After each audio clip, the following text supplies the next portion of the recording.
오늘 우리에게 주신 하나님의 말씀은 어제에 이어서 마태복음 11장 15절에서 19절까지 11장 15절부터 19절까지 교독하고 마지막 시간 합독합니다.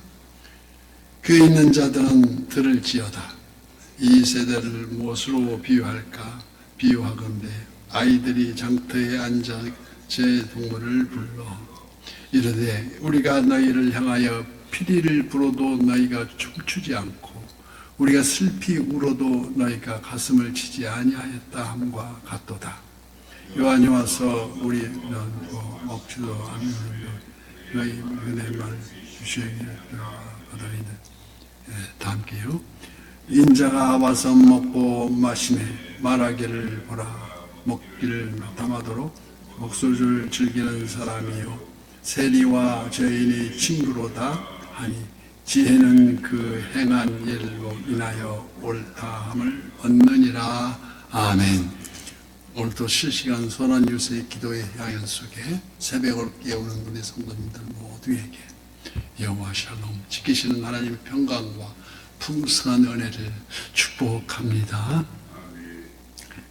감각이 없다는 것은 신경이 마비되었다는 것을 말합니다. 신경세포가 기능을 잃었다는 뜻인데, 그러나 건강한 사람은 감각이 예민합니다. 혹 생명이 붙어 있어도 의식이 없는 사람은 우리가 말하기로 식물인간이라고도 합니다.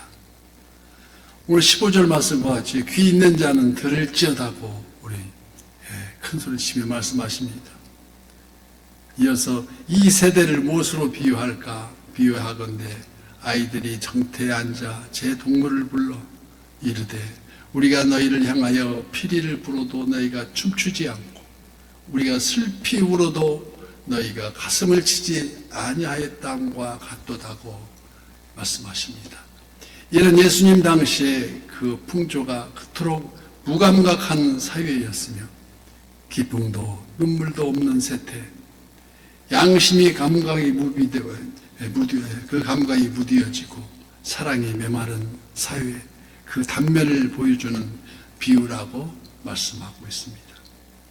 즉 기쁜 일이 있어도 기뻐할 줄 모르고 슬픈 일이 있어도 슬퍼할 줄 모르는 저들을 그토록 기다리는 그 메시아 신랑 되신 예수님이 이 땅에 육신의 몸을 입으시고 오셨는데 저들은 아무런 감각이 없는 사람과 같이, 또 가장 위대한 선지자 세례 요한이 옥중에 갇혀 이제 곧 죽게 되어 있는데 그러나 슬퍼할 줄 모른다는 것입니다.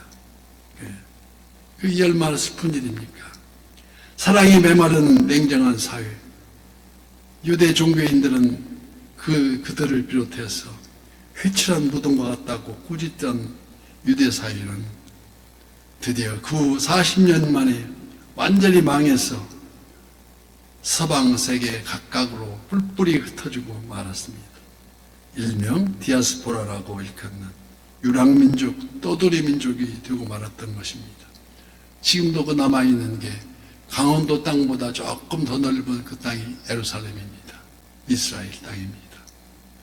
그러나 폭풍이 지나간 들에도 꽃은 피고 지진이 무너진 땅에도 샘은 솟는다고 하듯이 내가 곧 길이요 진리요 생명이니 이 기독교 진리 안에서 살 때에 우리가 진리를 깨닫는 기쁨을 찾을 수가 있고 구원의 기쁨, 거듭남의 새 사람이 된 기쁨은 성령의 은혜요 또한 기도의 응답의 기쁨, 하나님과 함께하는 영원의 기쁨이라고도 할 수 있습니다.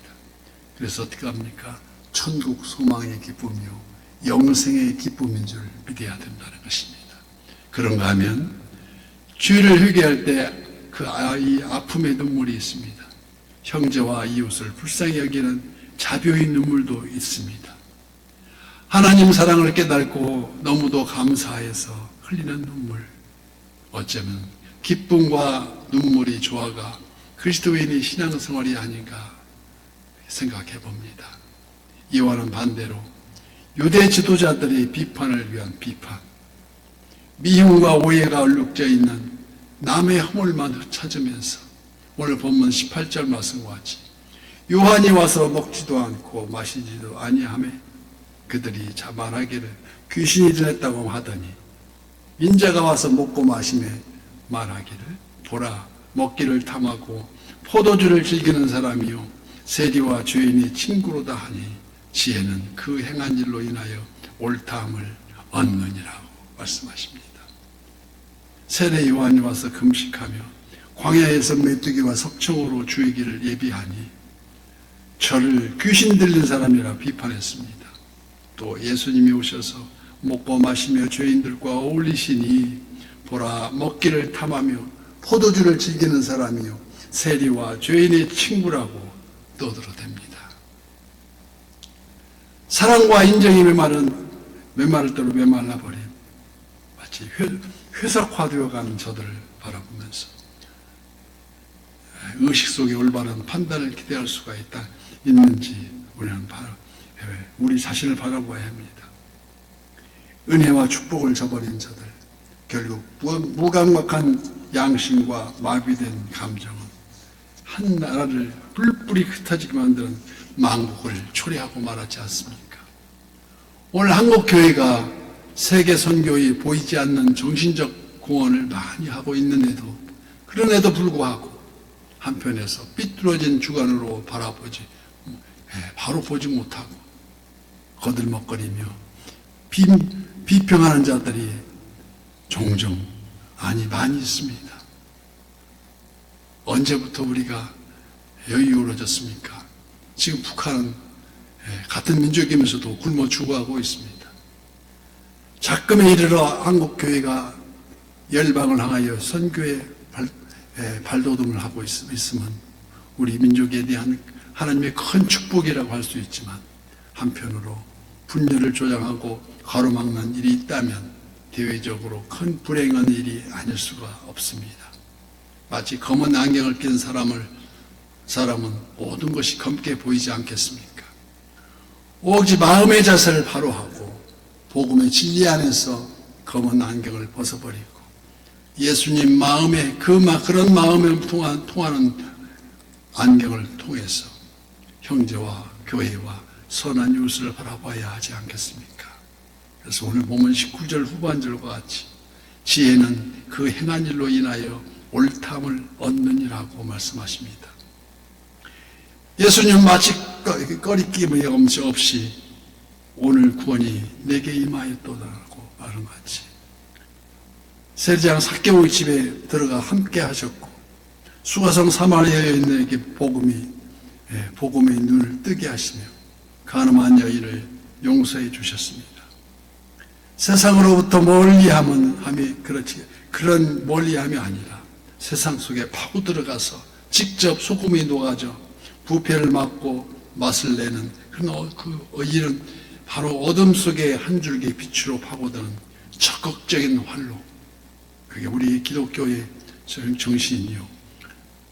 소극적으로 마귀가 좋아하는 속성이나 적극적인 예수님이 그 일은 예수님 자신이 좋아하셨습니다. 그런즉 야고보서 4장 7절 말씀과 같이 그런즉 너희는 하나님께 복종할지어다. 마귀를 대적하라. 그리하면 너희를 피하리라고 분명히 말씀하십니다. 단 그 마귀를 대적하는데 필히 전제 조건이 있습니다. 어떤 조건입니까? 그런즉 너희는 하나님께 복종할지어다고 말씀하십니다. 자기 속에 있는 못된 습관 왜 없어지지 않습니까? 말씀에 순종하지 못하기 때문입니다. 복종하지 않기 때문입니다. 우리는 먼저 하나님께 복종하고 바로 마귀를 대적하면 그러면 너희를 피하리라고 분명히 우리 주님은 그 방법을 말씀하셨습니다.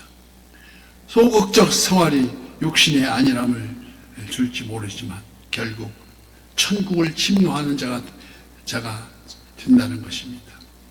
하나님 앞에 순복하지 못하면 천국도 빼앗김을 당할 수 있다는 것이 아니겠습니까? 베드로가 바닷물 위를 걸어갈 수 있었던 것은 예수님 말씀에 순종할 때에 바로 그 순간이었습니다. 나를 명하여 물 위로 오라 하소서 하고 주님께 부탁하니 이에 베드로가 물 위를 걸어서 예수께 가되 잠시 잠깐 불어오는 바람과 발밑에 일렁거리는 파도를 보고 빠져갑니다. 의심의 안개 속에서 소리질러 주여 나를 구원하옵소서 주여 이렇게 외칠 때 이에 그를 붙잡으시며 이르시되 어떻게 말씀하십니까? 믿음이 작은 자여 어찌하여 의심하느냐고 책망하십니다.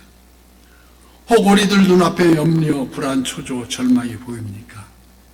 눈을 들어 하늘을 보고 살아계신 주 하나님을 바라보아야 하지 않겠습니까? 약한 자를 부르시며 하늘 뜻을 전하십니다.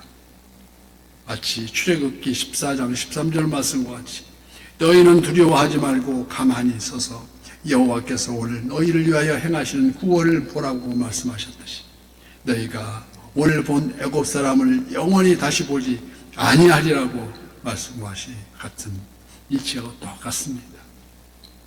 그래서 오늘 또 살아계신 우리 역사하시는 성령님과 동행하면서 오늘도 새벽을 깨우는 그 약속의 말씀에 순복하는 저와 여러분이 다 되시기를 예수님 이름으로 간절히 축복합니다.